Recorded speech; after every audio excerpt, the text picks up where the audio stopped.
Channel पर उपस्थित सभी विद्वान श्रोतागण एवं प्यारे भक्तगणों, आप सभी लोगों का एक बार इस चैनल पर फिर से स्वागत एवं अभिनंदन है। प्यारे भक्तों, आज की कथा जो है, क्यों हुआ था दशरथ जी और शुक्राचार्य जी का युद्ध, इसके बारे में आज मैं आपको संक्षिप्त कथा सुनाऊंगा।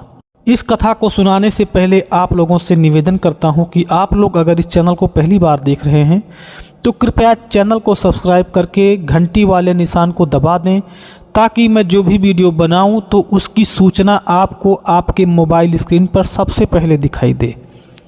चलिए आप लोगों का कीमती वक्त ना लेते हुए इस कथा को प्रारंभ करते हैं। एक समय की बात है, महाराज दशरथ अयोध्या के राजा हो चुके थे। उनके पिताजी जीवित थे, जिनका नाम अज था, और असुरों का राजा वृषपर्वा अद्भुत पराक्रमी था।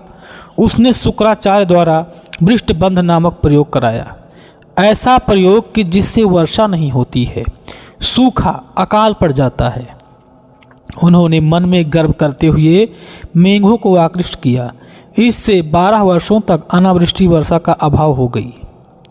इससे सब पीड़ित हुए। गायें, ब्राह्मण आदि सब प्रजा अपार दुख को प्राप्त हुई। यज्ञ याग सब बंद हो गए, हाहाकार मच गया। तब इंद्र ने वृषपर्वा के साथ बहुत दिन तक युद्ध किया, परंतु वह महाबली असुर से जीत नहीं सके, क्योंकि उसके मस्तक पर शुक्राचार्य का आशीर्वाद था। तदंतर ब्रह्मा ने इंद्र से कहा, वह वृषपर्वा तुमसे नहीं जीता जा सकता। ब्रह्मा ने कहा कि यदि दशरथ को बुला लाओ तो यह दानव पराजित हो जाएगा। तब अयोध्या में जाकर इंद्र ने राजा दशरथ से विनती की, हे अजनंदन दशरथ, तुम मेरे इस युद्ध का मेरा सहभागी बनकर मेरा साथ दो। तब अजनंदन दशरथ तैयार होकर युद्ध करने के लिए चले। तब कैकेयी ने कहा, मुझे भी साथ ले चलो, मुझे युद्ध देखना है। मैं देखूंगी कि तुम्हारा कैसा बल है, पराक्रम कैसा है। मेरा पति योद्धा है भी या झूठे बहाने दिखा रहा है। आपकी युद्ध नीति कैसी है, विद्या कैसी है। राजा दशरथ कैकेयी को लेकर रथ में बैठे और वहां चले। बृहस्पति आदि सब देवों की तरह इंद्र भी उनके साथ आए। उस समय समुद्र के पार जाकर वे युद्ध करने लगे। राजा दशरथ ने वृषपर्वा के साथ घोर युद्ध किया। उस समय भीषण युद्ध हुआ और उसमें उन्होंने अनगिनत असुरों को मार डाला। राजा वृषपर्वा को सैन्य सहित प्राणों के अंत तक ले आए, अर्थात उन्हें मार डाला। तब वृषपर्वा का पक्ष लेकर शुक्राचार्य आए। कुछ असुरों की सेना जो शेष थी सब साथ ले आए। तब असुरों के गुरु शुक्राचार्य ने मंत्र पढ़कर असंख्य बाण चलाए। राजा दशरथ ने बाण चलाकर उन सभी बाणों को काट डाला। बाद में शुक्राचार्य को राजा दशरथ ने व्याकुल कर दिया। तब ब्राह्मण श्रेष्ठ शुक्राचार्य को बहुत क्रोध आया। वे मानते हैं, मैं राजा को अभी मार डालता हूँ। उन्होंने कहा, मैं राजा दशरथ को अभी मार डालूंगा। तदंतर असुरों के गुरु ने वे वेग से 5 बाण चलाए और उस समय राजा दशरथ के रथ को 12 धनुष दूर हटा दिया। यानी राजा दशरथ को 12 धनुष दूर हटा दिया। दशरथ के रथ पर धुरा टूट गया, जिससे रथ जमीन में धंस गया। तब कैकेयी ने अपना हाथ लगाकर, अपने हाथ को डालकर उससे रथ को खड़ा कर दिया। राजा यह नहीं जानते थे कि इस अबला स्त्री का ऐसा बल है। वे तो युद्ध में तल्लीन हुए और उनके सामने कोई खड़ा नहीं रह पाता। राजा दशरथ ने कहा, यदि मैं इस ब्राह्मण को मार डालूं तो मुझे ब्रह्म हत्या का पाप लगेगा। उन्होंने मन में ऐसा विचार किया और बाद में तीक्ष्ण बाण चलाकर उन्होंने उनके मस्तक पर से मुकुट को उड़ा दिया। तब शुक्राचार्य युद्ध छोड़कर वहां से चले गए। उस समय जय जयकार हो गया। देव बहुत हर्ष विभोर हो गए। निश्चय ही अयोध्यापति दशरथ ने शत्रु का संहार कर जय प्राप्त की।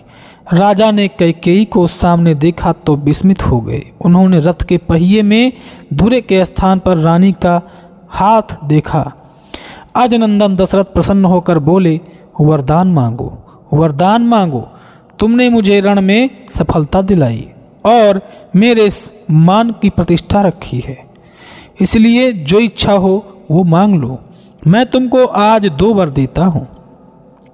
इस पर रानी ने कहा, जब मुझे काम पड़े, आवश्यकता होगी, तो मैं आपसे वो 2 वरदान मांग लूंगी। रानी राजा का अभिवचन को लेकर रानी मन में आनंदित हो गई और देवों ने जय जयकार करना शुरू कर दिया। इस प्रकार राजा दशरथ विजयी हुए। इंद्र ने राजा दशरथ को बहुत आभूषण और अनुपम सुंदर वस्त्र दिए।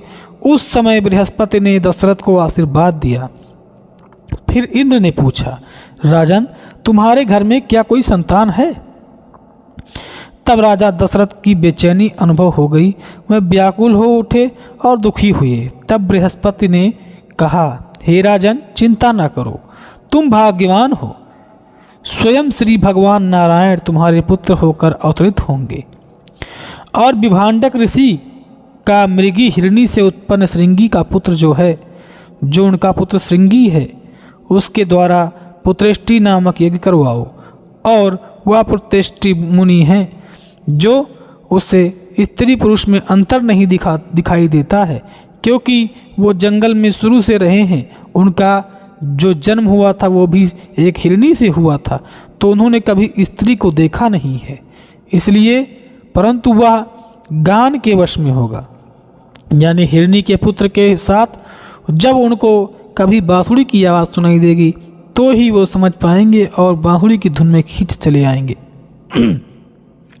हे राजन, यह सत्य सुनो कि किसी अन्य उपाय से वह नहीं आएंगे। तब दशरथ ने कहा, तुम अप्सरा को भेजो और उस मुनि को मोहित करो, ज्यों त्यों करके उसे लाखों और अयोध्या में पहुंचा दो। ऐसा कहकर राजा ने इंद्र से आज्ञा मांगी और कैकेयी के साथ रथ में बैठकर वे नगर अयोध्या में आ गए। उन्होंने वृषपर्वा को मार डाला और प्रचंड वर्षा को देवता मुक्त हो गए और समूची सृष्टि में वर्षा हो गई। प्यारे मित्रों, ये कथा थी जो मैंने आपको सुनाई कि शुक्राचार्य और दशरथ जी का युद्ध क्यों हुआ था। अगर आगे की कथा आपको सुनना है कि माया बड़ी जंजालिन है, अगर माया के बस में स्वयं ऋषि भी फंस जाते हैं, वैसे ही श्रृंगी ऋषि जो माया के जाल में फंस गए, और श्रृंगी ने कभी एक स्त्री का भी अपने बचपन में नहीं देखा था और वो भोजन भी नहीं करते थे, और उनको एक अप्सरा ने नृत्य दिखाकर उनका तप भ्रष्ट कर दिया, और उस अप्सरा ने उनकी तपस्या भ्रष्ट करके उनको भोग विलास में डाल दिया। माया ने सबको लूट लिया और बाद में उसी माया ने दशरथ के महल में लाकर खड़ा कर दिया, और बाद में छोड़कर वो चली गई। और ऋषि श्रृंगी जो बाद में बहुत पछताए, बहुत रोए कि मैंने क्या अनर्थ किया। इस कथा के बारे में अगर आपको सुनना है तो आप नीचे कमेंट बॉक्स में लिखें कि आगे की कथा आप मुझे सुनाने की कृपा करें। मैं आप लोगों के लिए ज़रूर दूसरा वीडियो बनाऊंगा। तब तक मित्रों, अगर कथा अच्छी लगी हो तो वीडियो को लाइक कीजिए। चैनल पर पहली बार देख रहे हैं तो चैनल को सब्सक्राइब कीजिए। मिलते हैं नए वीडियो के साथ, तब तक के लिए जय श्री राम, जय हिंद, जय भारत।